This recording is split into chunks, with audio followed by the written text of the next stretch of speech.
Hello, and, well, I'll say welcome first to Intertwingularity, proper episode 1, am I right? You're right. Best place to start. Greetings, everyone. Who is everyone? I'm Andy. I'm Lee.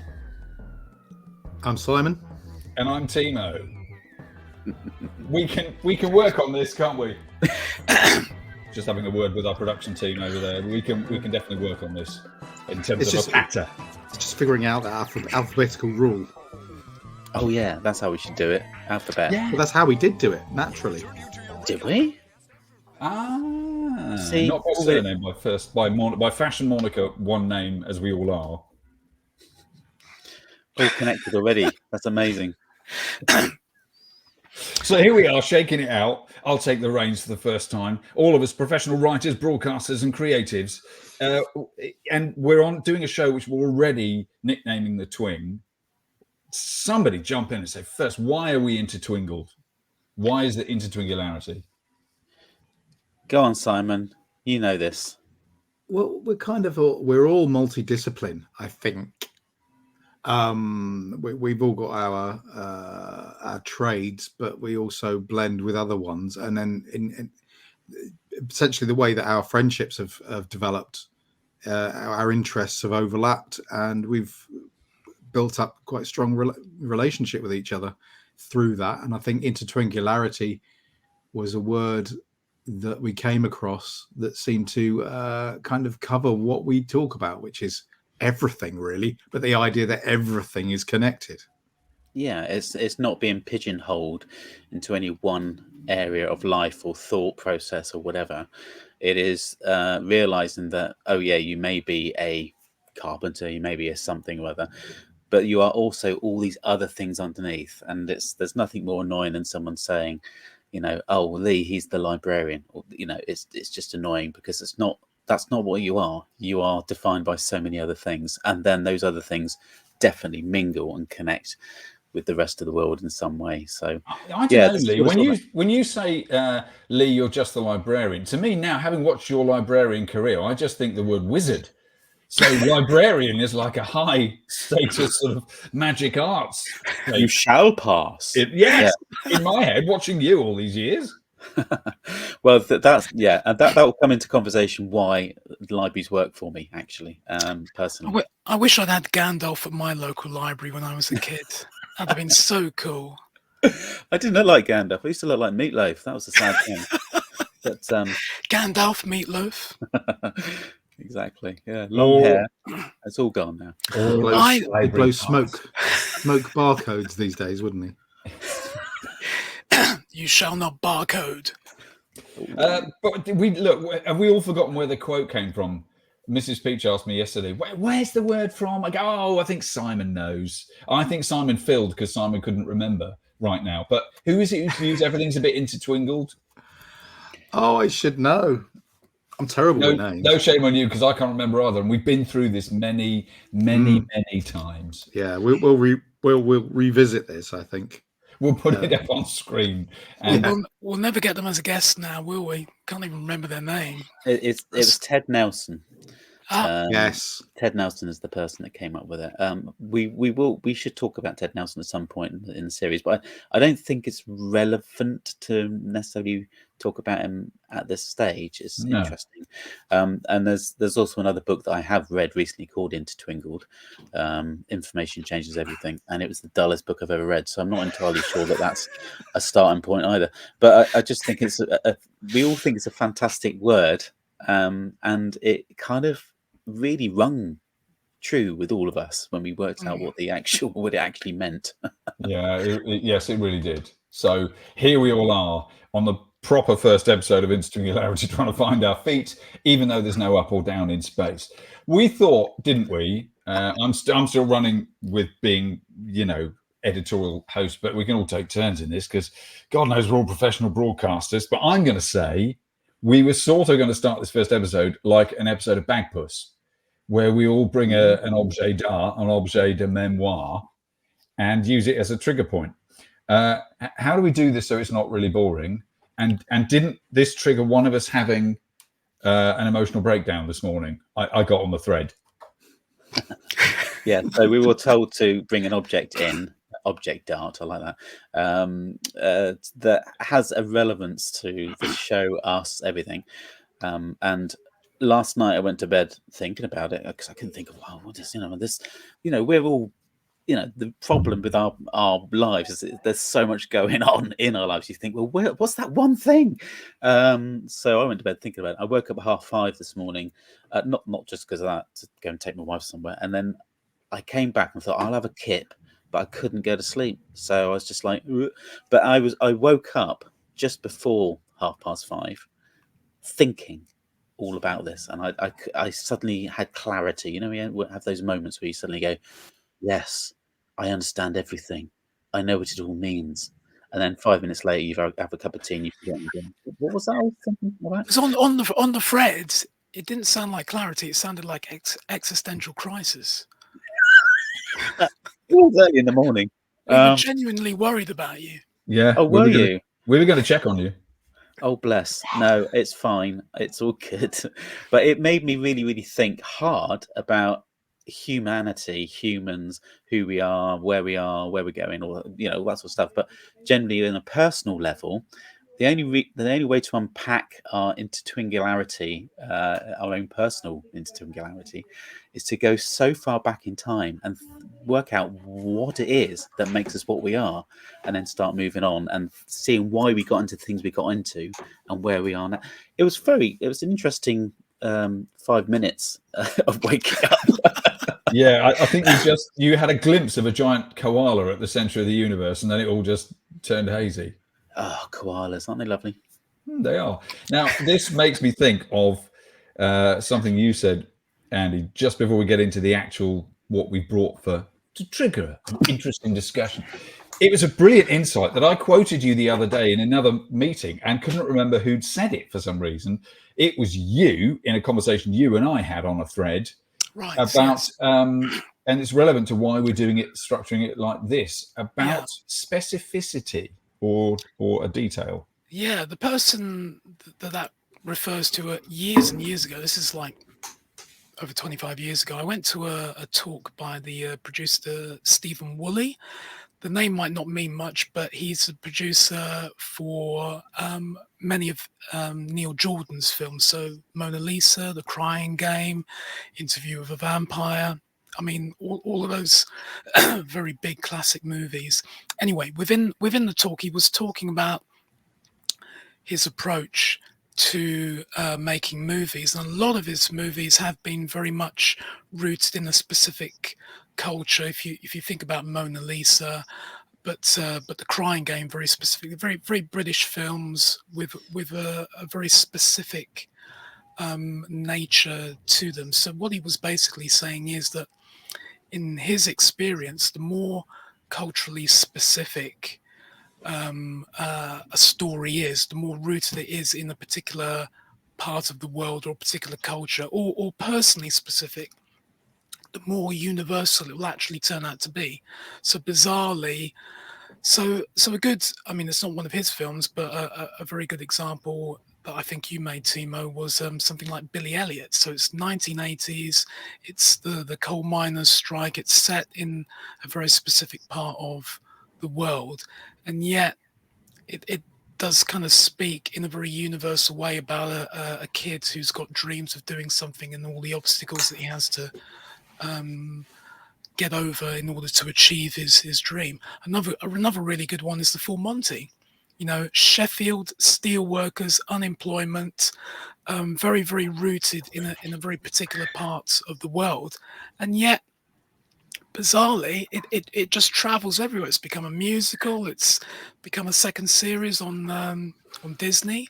Calendar Girls is another really interesting example, isn't it? Yeah, absolutely. It's very local, cloacal is the word, probably pastoral. It's very village life, and that's an idea that's travelled across the globe as well. Yeah, very simple, specific ideas of human interaction and things going on around you locally. Yeah, interesting. It's such. I found it such an obvious, suddenly so obvious, and why I never thought of it as all of us as storytellers, that's one of the most terrific notes that maybe some of you guys in your writing have just naturally done. But I do think it's a challenge for us as playful, creative generalists, which is who we are and who this show, I guess, is really for. The other really great words that I'm hoping that you actually coined, Timo, the other day in our thread was quapple. Oh, did I? No. Yeah, you Oh, did. yes. You did. Yeah, it's like, it's I guess it's a foursome couple, isn't it? It's a quapple. Mm. If that isn't in the Oxford English Dictionary, we need to get onto someone. Yeah, no, I feel like that's kind of what we are. We're a quapple. That's lovely. What that means? Well, which of this tender quapple in a four-way spoon at the moment on a Sunday morning in bed? I don't know. Which of us is going to bring? A pillow. Those aren't pillows. So that was Simon, I'm going to throw to you, Simon, if you don't mind. And what's your hello number one? What's your name and what's your Bagpus objet de memoir? Hello, I'm Simon. I'm 53, and if you look behind me, my room is in a bit of a state of disrepair, which is symbolic of my state of mind. In as much as I'm all over the place, and that trick of getting things finished is a particular. But I'm not going to go there. We'll probably return to that at some stage. But hunting through a cupboard for a specific publication, and I found it. It's not the ideal that I would have liked to have got, because the original didn't quite make the journey through. How many years is it since 1978? Can't do maths at quite this a time in the few. morning. Too many. No. Yeah, but I have got issue number 2 in a terrible state of disrepair of Star Wars Weekly. So obviously, ideally, I would have had issue number 1. Because I have got the very first Marvel comic that I ever bought, and I thought, is that kind of specific enough? But it isn't really. I think the Star Wars comic is the one, because it seems to cross over in a huge way, and I kind of feel like things started when Star Wars appeared. It's actually quite difficult to think about time before then. I was into dinosaurs and things like that, and I did a lot of drawing. Spent a lot of time on my own. I was quite a solitary child. Quite a big age gap between me and my next cousins, because we were quite a close family where we had a lot of time with our cousins. So there was at least 4 years before my sister's birthday. So I would play on my own a lot, and therefore I started drawing a lot. And I realized now that is a huge chunk of me, because it was a coping mechanism as much as anything else. But I picked the Star Wars comic. I mean, look, it's even been coloured in with felt tip. Look. Oh, yes. Well, you go, and I go, what an idiot. Because I've completely destroyed any value this comic had. That's not mint in box. What a bloody idiot 8-year-old you was. But essentially, what it made me think about when we talk about storytelling, and I realise this now, it was something that just occurred to me this morning, is that I bought the Star Wars Weekly, and it was as much about reliving the movie as it was anything else, because we didn't have videotapes. And, apart from just paying for the money to go and see the film over and over again, you couldn't relive it. And I realized that I did then started probably up to 20 odd times of trying to draw my own comic strip of the Star Wars film. And in that, and just in that, I was figuring out the whole storytelling thing as well as the artwork thing. But it was all about my passion for Star Wars, finding the whole thing so exciting. But equally, at the best moments, I would be drawing on my knees, at the coffee table, and essentially trying to give myself that dopamine hit that you would get from watching the movie by recreating it on the page. And I tried again and again and again. But every time I restarted my own comic strip adaptation of the movie, it was all about getting as close to it photographically. The likenesses of the people became incredibly important to me later on. And I would start them and stop, because it was like, no, that's not good enough. Start again. And so for me, it's a bit of a thing, really. It was the start of my obsession with Star Wars, but also, I suppose, with storytelling as well, because I was figuring out how it worked and how you transpose one medium into another, of converting a movie into a comic strip and so forth, and then obviously reading the novelization. So again, it's those crossovers of disciplines. So probably really, really important. Those are two huge pillars in your life, aren't they? Drawing and Star Wars. Those aren't pillars. That's no moon. But that was inspirational, the whole Star Wars movement anyway, for a lot of people in the creative industry as well, as being a kid. And I think that we can now see, can't we, a lot of people, I suppose our age, whatever age we are, in the business doing all the things they love doing because of Star Wars. So, everybody from Simon Pegg to directors and we're talking about films, but also writers as well, and artists too. There's a lot of people out there that were inspired by George Lucas's folly, basically, which nearly didn't work. And then when you go into seeing how it could have possibly failed, and then they brought on somebody like John Williams, if that film didn't have John Williams attached to it, I'm not entirely sure that it would have succeeded, to be honest. No. So the whole combination of all these different things seemed to really utterly work, and the time needed it, because it was such a urban decay, kind of sad, angry time, wasn't it? Post Vietnam, and Britain was poor and didn't have a job. You needed this escapism, and as kids, we didn't really get affected by that, only probably by osmosis, but that really helped, didn't it? I think Star Wars was 100% massively important for our age range. It was utterly mind-blowing to see something like that. And I do think we're in the most unlikely of universes where Star Wars turned out to be brilliantly executed, where it was good. It should, by all accounts, be a schlocky mess that we all still actually love because it's a schlocky mess. But to have been something just so toweringly impressive and real, it was like a new dimension of storytelling reality got revealed in 1977. It's nuts. This might be, I think this could be another episode all by itself, but we've probably all got stories with regards our first time seeing Star Wars on the big screen, because we're of that age. I certainly have quite a memorable story around seeing it for the first time in 78 or whatever it was, but I digress. Maybe that's one for another time. But I mean, Star Wars, I think, has infiltrated all of our lives to some degree. Maybe not quite as deeply as Simon's, but you make a good point, Lee, that so many directors that I know, either personally or I've heard talk, have said that I got into the business because I saw Star Wars, and it's a seminal movie from the point of view of spectacle, just kind of firing up something in someone's life, and they want to be part of it. I remember Gareth Edwards from Rogue One talking about when he first saw Star Wars, and he just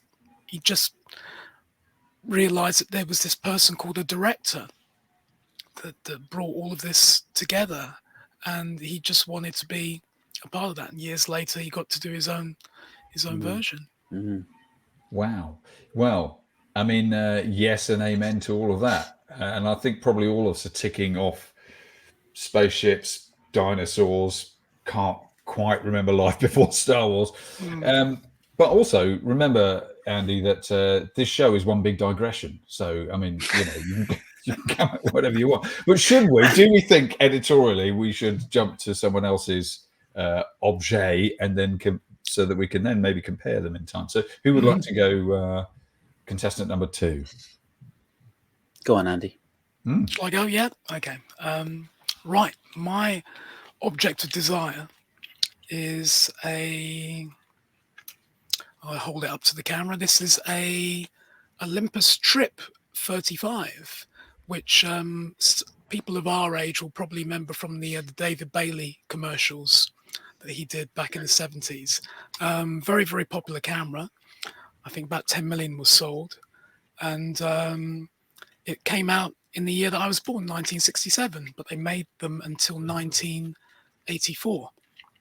This particular one, I found out via the wonderful internet, was made in October of 1981. And that's really when my story starts, because the Olympus camera that I want to talk about isn't actually this one. It's another Olympus camera, which I sadly no longer have. It was my dad's camera. Back in the early 1980s, my dad was big into joining evening classes, and he was a little bit of a dabbler in the sense that he would take up one evening class, work, sort of study it or be at it for a few months, and then drop it and then just do something else. Anyway, so one day he came home and he joined a photography class, and the object of the class was to learn how to shoot a roll of film, process it yourself, do all the printing. So eventually he brought back an enlarger and developing trays and the tanks to develop film, and he basically showed me how to develop roll of black and white film, put it into an enlarger, and to make the prints. So we didn't have space for a permanent darkroom at home, and we had all this stuff, and so we used our back room, dining room, as a kind of temporary darkroom. And I'm beginning to realize my dad had wonderful kind of pragmatism about him.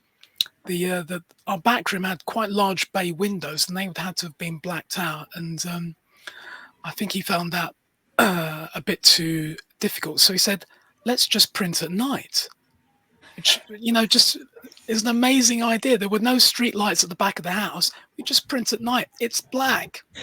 Andy, this is your playbook to film production. I know, this is my playbook to film production, basically. Yeah. So with him, I learned how to print, and as part of getting all of this gear, he also got obviously to take the pictures. He got a camera, so it wasn't Olympus. It wasn't the one that I've shown you. It was an Olympus OM1 with a 50mm Zuiko f1.8 lens. Beautiful camera, which came out in '72.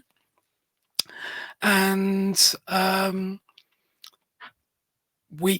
months later, he moved on to other interests. As I recall, he went through a phase where he was into cookery, and then, rather bizarrely, ballroom dancing. Maybe that's the story of another podcast as well. Well, and you followed in his steps ever since. Yeah. I see what you did there. Foxtrot. Yeah. But although he'd moved on from photography, I was hooked by this stage, and although we never really had a proper sort of can I have your camera, Dad? I just kind of inherited the item, and it became my camera. I went through college with it. It was the camera that I photographed my final degree projects on, and tragically, I don't know why, looking back now, I part exchanged it for another piece of equipment, and I really wish now that I'd kept it because these things have so much sentimental value. I was an idiot. What did you part exchange it for? I think it was a camcorder. So me. That's technology that's lasted, isn't it? Yeah, I know. This is me getting into filmmaking, and I think that was a gift that my dad unwittingly gave me. He gave me the gift of photography. I probably wouldn't have necessarily taken it up had he not just come home one day and said, I've just joined a photography class. And the the photography side of thing has obviously stayed with me. It's morphed into the moving image and filmmaking, but there isn't a day that passes really when I don't take photographs. And it has really informed the way that I look at the world.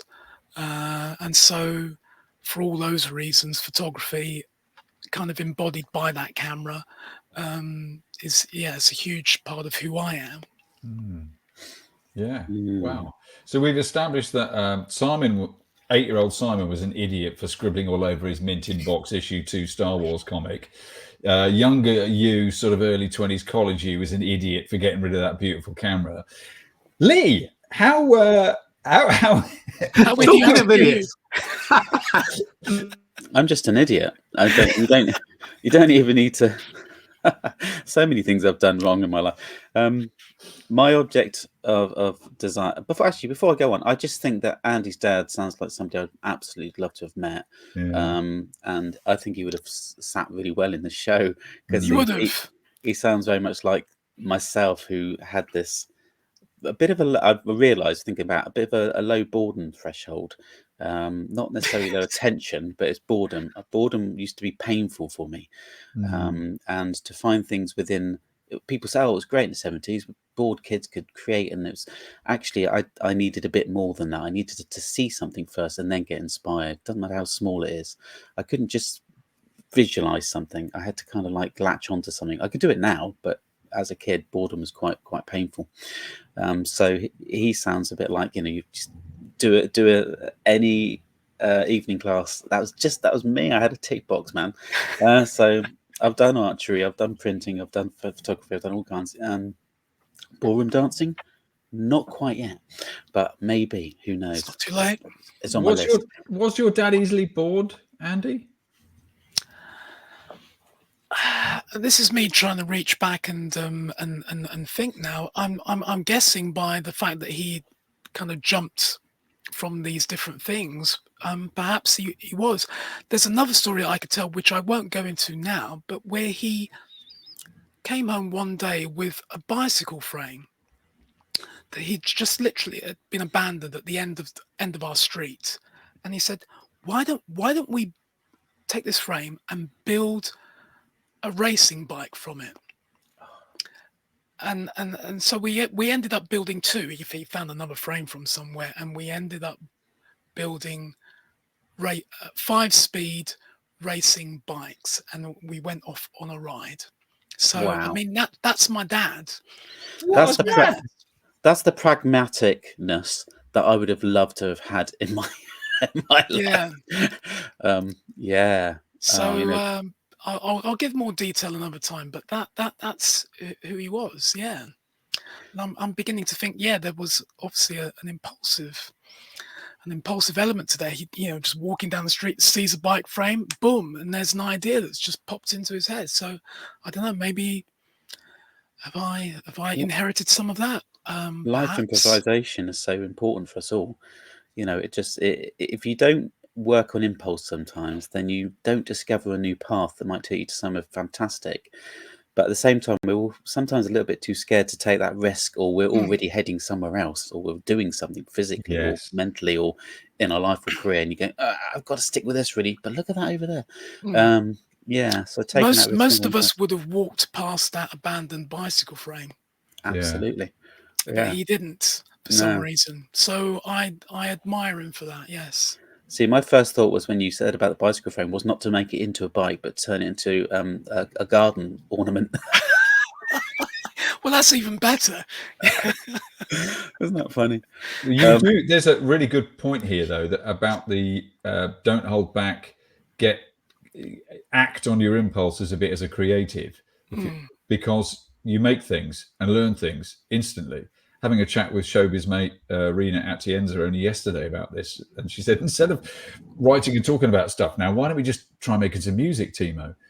It's the kinetic, the learning by doing. And I found myself preaching this a lot lately, but it's very hard to do, to get out of the thinking about and just do it before you've had a chance to think about it, and you'll learn and make things much quicker. That's a really important creative principle. And it goes well with writing, doesn't it, Simon? Where you the blurb, not the blurb. What's it called? What do I call it? The brain dump sort of thing, where you literally have to start writing something, and you mustn't hold yourself back. You mustn't start thinking about diction or grammar. You just write, and that's very, very important for the creative process. Equally, I think there's a big thing with all of these things, and I'm sure we'll probably find the same thing with yours, Timo, when we get to it. Is it's about what's going on under the hood. It's the process of how these things are created. You know, with the Star Wars, eventually I was going to say, right, well, how was this thing made? And then we had those wonderful making of, the making of Star Wars. When that came on TV, that was as big a thing as seeing the film. It was, in some respects. And then ongoing, the Creature Shop and all those beautiful documentaries that came up, and then I go all the way forward to the Lord of the Rings films with the Blu-ray box sets, the DVD box set, where you had about 8 hours worth of stuff on each film, and I watched all of it. I know some filmmakers who basically said that was film school for them. Those DVDs, right? Yeah, commentaries. But equally with the comics, investigating how these things were created and how they were written, and as with your dad, Andy. He's not just going out and buying a bike. This is my big concern with how things are now, particularly when we're talking about things like AI. I know this is another episode at some stage. Is my fear is, we just ask for something and we get it. So we go out to a shop and we buy a bike. But your dad didn't want to do that. He wanted to build one. So we're going to find out how a bike works now it's put together, in the same way as my father used to repair his own car. And it got to the point, obviously, when computers and chips started getting involved, then you can't do that. It's got to go to a garage, and he was absolutely gutted. Yeah. But up to that point, he had ramps in his garage and used to put the car up onto the ramps. He'd be under there doing his own repair on his Hillman Supermix, and he had that car running, right into the 80s. Technology was tinkerable when we grew up. And so even though none of us might say we were engineers, we all sort of, there's a theme there about, I'm going to guess we were all kids who watched films and went, I can see how they did that, or I can half see, I want to know. So as you say, Simon, the making of, I'm sure all four of us were, if not obsessed, really interested in the making of things. Yeah. I look at the making ofs before I watch the film when I get a DVD. I mean, it's that sad. Andy, have a little romance, man. No, I was going to pick up on a thing that you said, Lee, that when we were younger, we got bored. And you're right that now lazy memes across Facebook. When we were younger, we could get bored and be creative and play with sticks and hoops. Which we did. Which we obviously did. But boredom was painful.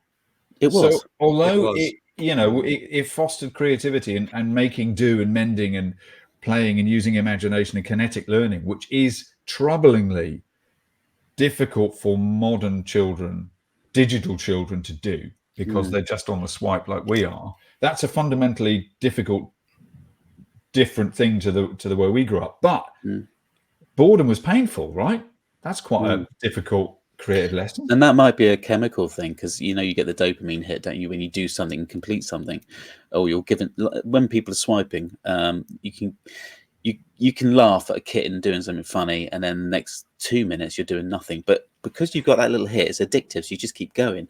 And it's just in our days back in the 70s and 80s, that you didn't quite get that. And so we've got the same look as Timo's doing now, where you're overloaded and overwhelmed with the amount of things you can look at, and you're now getting desensitized.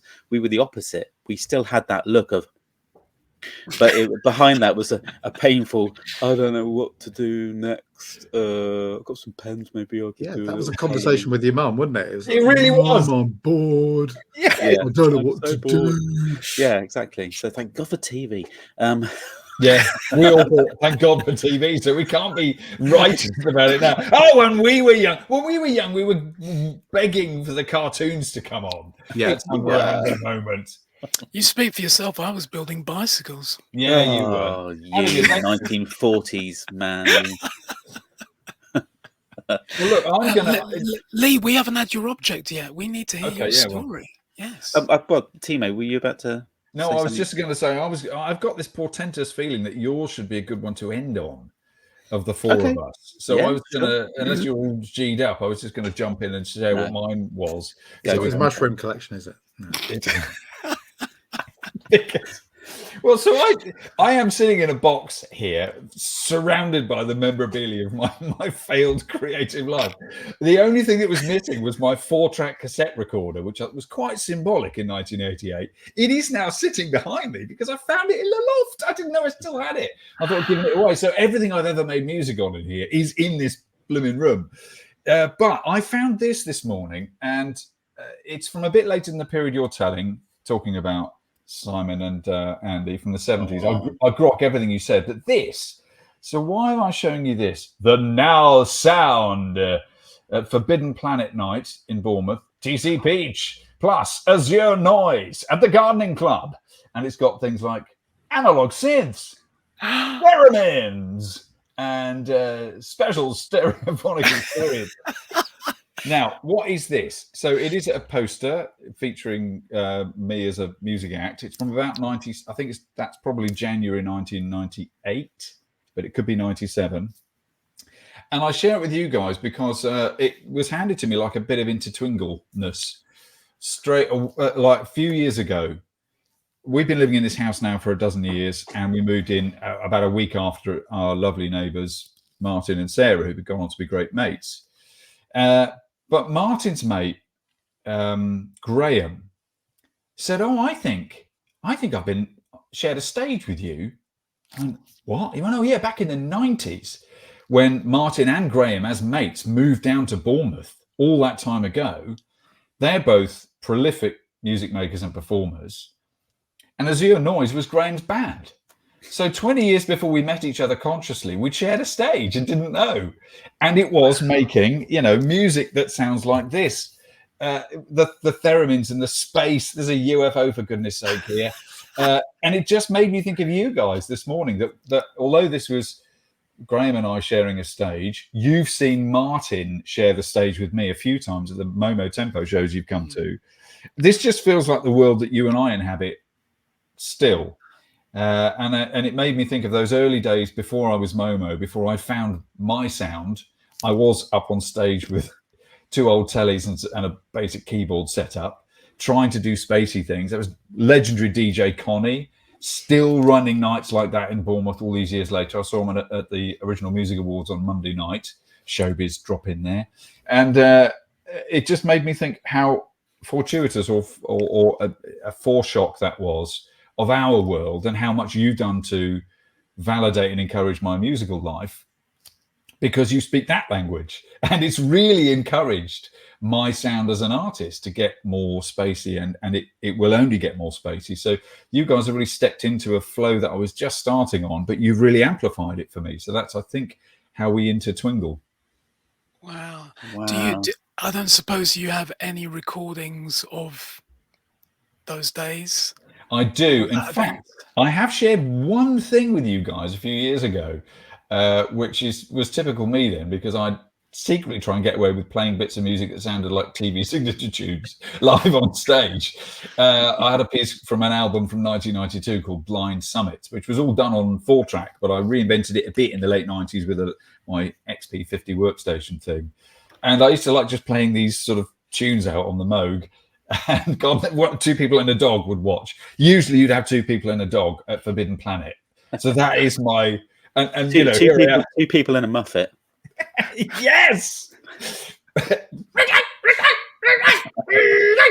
Yes. So that was that's obviously led into me still mucking about in a shed where I started in the garden all those years ago. And that's just from somewhere in the middle in my 20s, when I was actually trying to come out with my own sound, stand on my own 2 feet. Early days, not quite right yet, bit embarrassing, moments of promise.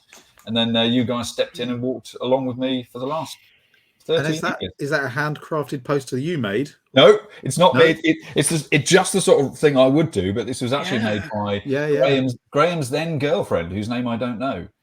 So they just made, and he just presented it to me, framed like this. And notice, he naturally framed it in a Momo pink background. So it sits in this studio looking like it's always been here.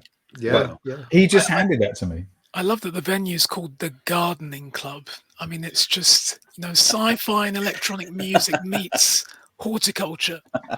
It's almost solar punk. Yes. Full circle. I mean, certainly, I saw some of the mosses growing in the loos at the gardening club, and that. So, anyway, that venue has now long been something else. Ahead of their time. Yeah. This is when you go and get your field recording equipment and record the moss and hear what it's saying. Well, I went to a thing just briefly, a thing called The Future is Sound at the Barbican, which, funnily enough, Rena invited us to. And Cosmo Sheldrake is a person who does that. He records an awful lot of field recordings of animals and birds, and then he was fucking about playing them on samplers. But that sort of more interactive experience of working with nature, that too is a whole episode to come, I think. But I just referenced it. I was only there a week ago at the Barbican. That was very interesting. So, and that's the sort of thing you'd definitely be doing, Lee. Oh yeah. You should be recording mushrooms growing. Well, it's probably being done now because obviously it's had a lot of air time. Mushrooms have had a lot of airtime the last couple of years of the world, of the wood wide web and all that. Yes. And how they are so integral to us living on this planet that we just never realized. So yeah, they're amazing, aren't they? They're the perfect intertwingle creature. They are, yeah. I feel guilty for eating them sometimes. Yeah, we experienced that at work, actually. There's a field and there was a fungi circle. Is that right? And then you get that network underneath the ground between all of them, and they all communicate. And They do, yeah. But they also communicate with trees, and they can be so wide. It's the largest organism on the world. You can have a good 2-mile stretch of mycelium, but I think it's more than that actually. But yeah, so the threads are very, very, very tiny, and that is the real mushroom, the fungi, the interconnectedness, and then the fruiting body just pops up now and again, the bits we eat. But there's so many different versions of it. There's a fantastic book by Sheldrake, actually, which I've got somewhere, about mushrooms. It's fantastic, and there's also a brilliant thing on Netflix, but I can't get past the American chap saying fungi all the time. It does drive me nuts. Fungi. Sorry, Americans. I just can't do the fungi thing. But yeah, I'm just now thinking the mushroom should be our logo.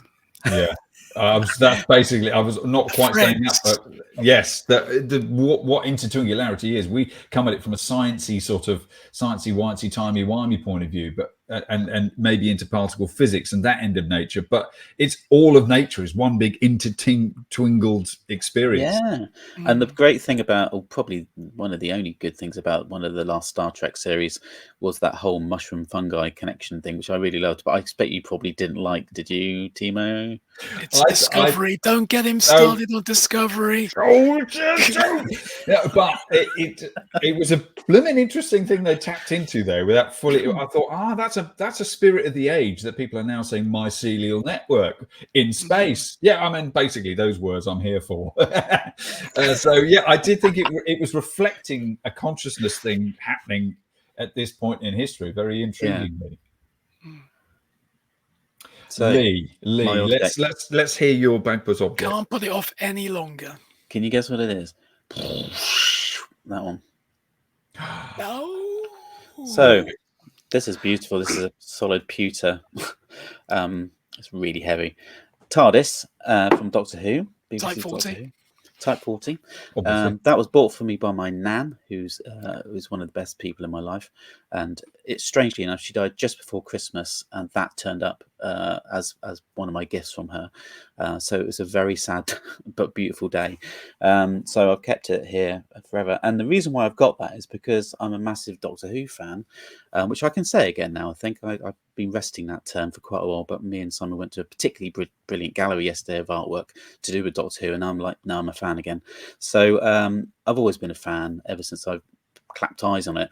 But it wasn't just the watching of Doctor Who, but it was the whole everything around it. So it was all the Target books, it was all the dinosaur, Doctor Who discovers dinosaurs, all those sorts of things. I just loved all of it, and I was trying to think, why is it Doctor Who? Why is that the thing, and not possibly Star Wars that maybe is the major influence in my life? And I realized it's all about my personality, of having a low boredom threshold, and then finding things to interest me, and then when I get interested in them, I get very, very enthused, and I have high energy, and then if I don't maintain that or keep that thread somewhere going in the background, I will move on from it. So I realize I'm a bit of a tick boxy type personality, which means I'm a jack of all trades and master of none, in fact. I know that sounds like it's not a very good thing to say about yourself or somebody. In fact, we were talking about this the other week, and we realized that actually that is just as important, if not more important, to have lots of different threads, and like Andy's dad, just having that improvisational thing, which is great for being a human. Otherwise we wouldn't have progressed anyway if we just stayed in our little boxes. So there were all sorts of things that I grew up with. The thing with Doctor Who is that it tapped into every single aspect you can possibly imagine in storytelling terms. So it would tap into aliens and sci-fi, but there was fantasy, there was history, there was even art, for goodness sake, in one episode with Leonardo da Vinci, which made me go, oh, who's this? And I went off and looked it up.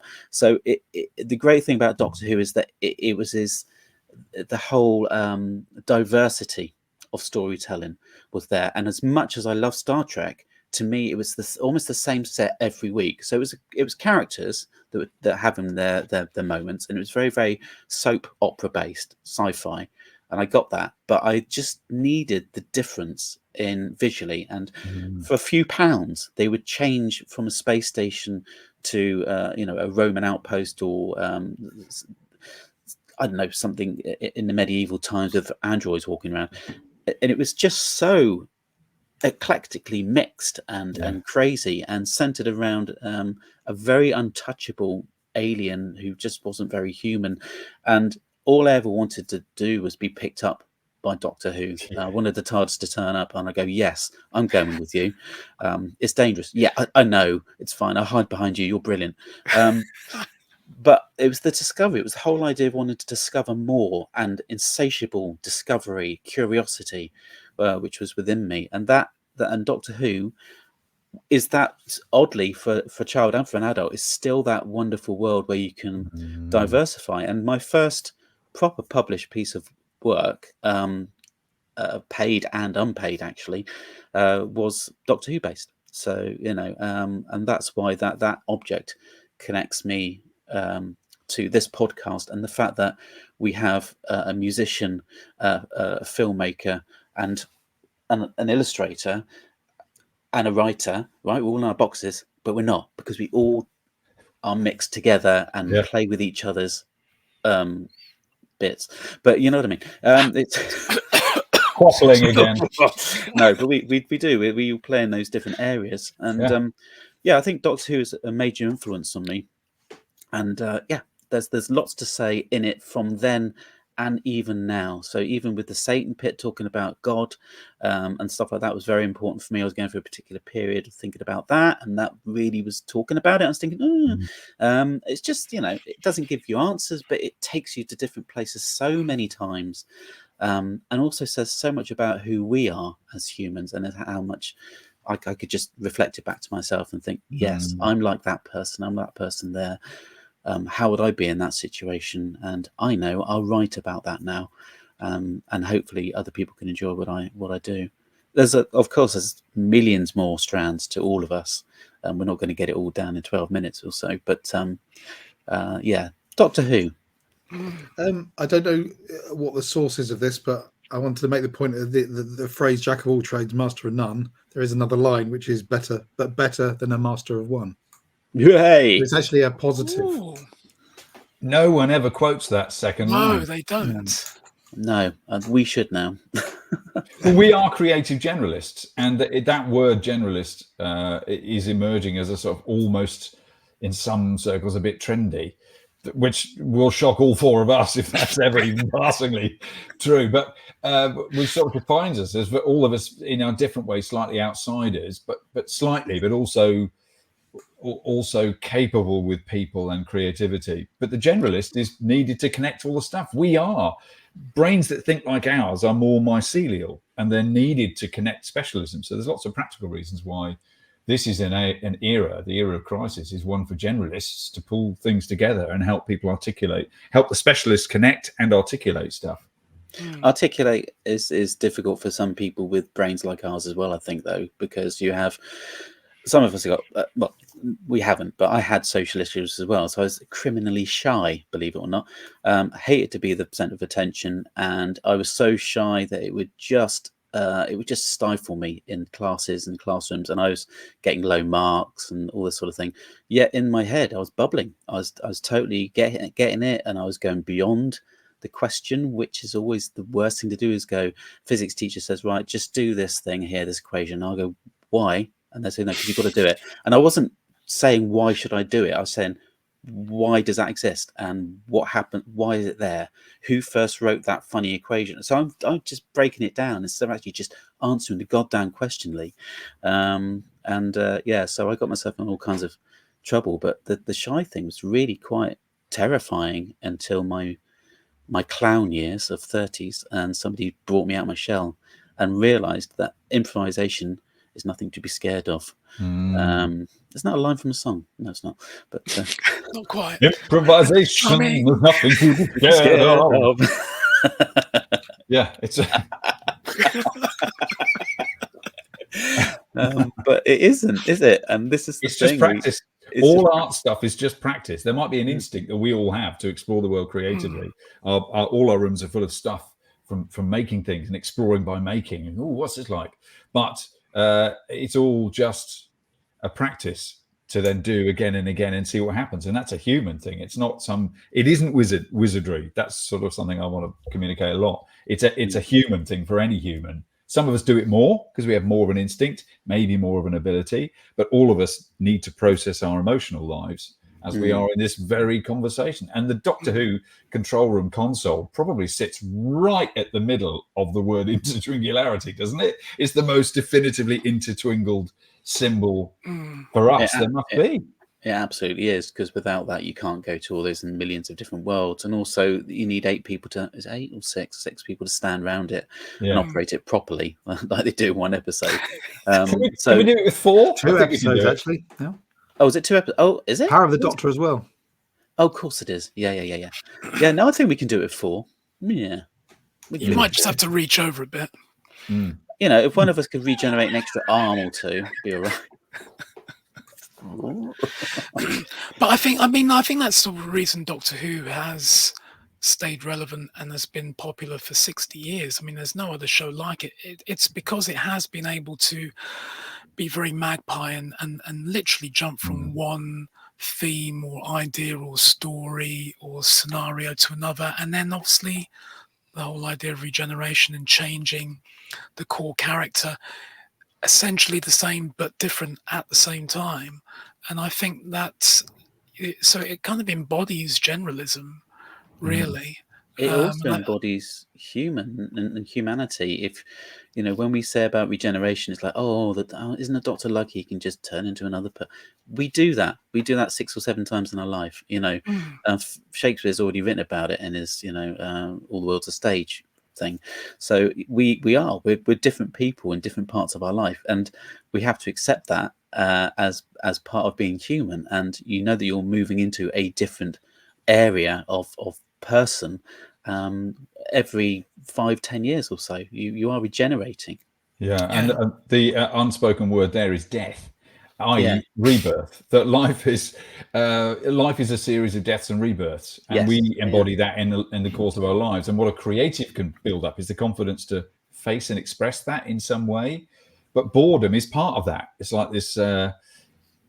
It's not the little death that the French we would perhaps like to be chasing, but boredom is the pain you feel in boredom as a kid. Is part of the pain of the tiny little pain of death, to having to make something and become something else, the empty space of it. This is all part of the same sort of intertwingle. So although Doctor Who will champion science and logic, actually there's a sort of rhythm to it that reflects nature very much. Just one question. Do any of us get bored now? Never. No. I'll cut No, I don't, overflow think it. Hated that, I don't think I've ever been bored. I might be boring, but No, thankfully not to us. We're tuned to your frequency, man. but I don't know. I Yeah. don't think so. Okay. And that's intriguing, isn't it? There I we are. was thinking a new thought. I don't know how this sits with the rest of us as we move towards the end of things, probably for this episode. But a new thought that seems suddenly obvious to me, like one earlier, about Doctor Who. We're rewatching the new Who's. We're now near the end of the first season of Capaldi, and utterly loving every single Doctor all over again. Just these are such joyfully clever programs. What struck me this time watching it over the last few weeks, I don't know of another show other than Loki, which I've never seen, and that's quite a new show, where the central character is a trickster. A trickster is meant to be an adjunct, a lateral challenge to the main hero figure, the kingly sort of figure in traditional hero's journey stuff. The trickster comes along to trip them up, and you're not meant to fully trust the trickster, and they are an agent of change and doubt, and it can be positive, but they can be very duplicitous and worrying. But the Doctor is that character, and he's the hero. That's freaking interesting. And when that hit me the other day, I went, hang on. In storytelling terms, this is, as you say, Lee, that made me think this is leagues away from Star Trek, which has been the thing that I've always loved. Star Trek's very colonial and military looking. I don't know why but what Star Trek always appealed to me about was the teamwork. Yeah. That it says you will die in space unless you embrace the diversity of your team. We need each other different or we die. It's that bloody simple. And I think that spirit of family I always adored about Star Trek, and it was quite secure and safe. It'd be quite nice to know where you were in a hierarchy, and weirdly uncreative part of me has found that quite comforting. But the Doctor isn't that at all. He's kind of, well, I'm probably going to drop you off at some point. The Doctor lies is that theme that keeps coming out. Why would you follow a trickster? Mrs. Peach keeps saying, I wouldn't trust him. Why would you run away with him? Good Lord. And look at all the companions. You know, half of them are dead. Some of them are locked in time. It's like, yeah. Well, as soon as Adric died, that's when I decided, I don't know if I want to travel with the Doctor anymore. Dangerous. He's got a time machine and could have nipped back and got him. Oh, some things are fixed, mate. Don't you know that? Oh, God. You must really find this, Timo, in Doctor Who, having watched it in quite a concentrated way. 1 minute, David Tennant's saying there are fixed points, and then the next week he's saying time can be rewritten. Yes. But also when it suits me. When it suits me. But that really tracks with the character, so the writers are fine. Yeah. Yeah. I mean, that's the thing. I mean, Doctor Who, obviously, there's no continuity. It contradicts itself all the time, which is why fans are up wringing their hands about canon, and it somehow circumvents that. It just rides over it. It doesn't matter. If you were to literally sit down and plot what should happen in terms of a true continuity, Doctor Who trips itself up every week, really, and yet somehow it doesn't really matter. No, and also there's enough fantasy in the program for you to be able to rewrite it actually in the next episode.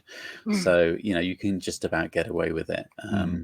And I think you're right, actually, Timo, that your thought about me going last was quite a good choice, because obviously Doctor Who is the one thing, oddly, that connects us all. Because of a certain event that we were involved in years ago, which will come up again in the future. But we put on an event, me and Simon, and Timo you invited, and Andy you invited, and every experience was slightly different, and good and not so good, Andy. But what happened afterwards is that we all got connected, and the only reason that happened is because Doctor Who was it was essentially a Doctor Who event. Yeah, we said science fiction, but in our heads, Simon, we were thinking Doctor Who are. all the advertising things was quite doctorish. We had Daleks on it and all that sort of thing. So yeah, it was Doctor Who brought us together in that way. So there we go. The TARDIS is symbolic for us. If our dear listener out there, whoever it is actually looking for some kind of hook to a niche to find us from, because we're going to be covering everything. I mean, it is the hook of science fiction, really, that I think is the big, deep thread that links all of us together, really, throughout most of our lives. Yeah. So yeah. Hence the spacey background that we've got. Yeah. Hence the spacey background.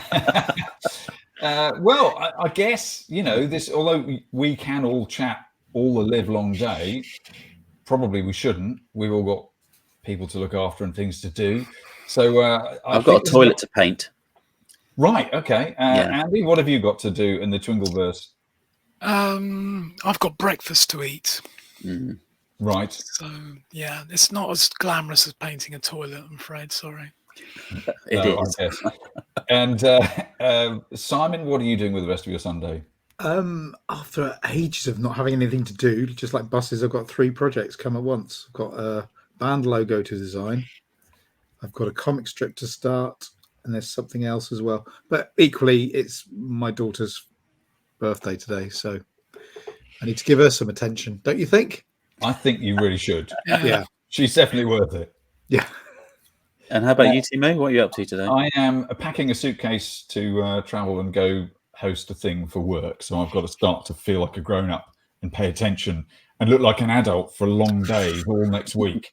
It's exhausting. Maybe we should meet again very soon then.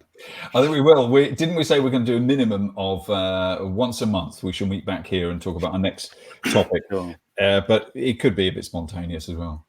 Okay, and there may be a chance of the odd guest appearance or recording or something to spark us off and chat about certain subjects, do you think? Definitely will be. Sure, guests are plenty. We'll see where our great conversations go, because this is what we do every time we meet. So we thought we'd start recording them. Shall we just hold up our little trophies under the logo, like what was each of our objects? And then this is live making a thumbnail here. That's quite good, isn't it? Andy, hold yours up a bit so we can see over that. That's it. Perfect. There we go. Now I'll screen grab that for later. Look at that live creation of something. Thank you very much, everyone. Love to see you all. And I will do a jingle to punchline out. But in the meantime, in going through my cave, I'll have to do it live, but we can fill it in later. So, oh, no, where's that? Yeah, I found this.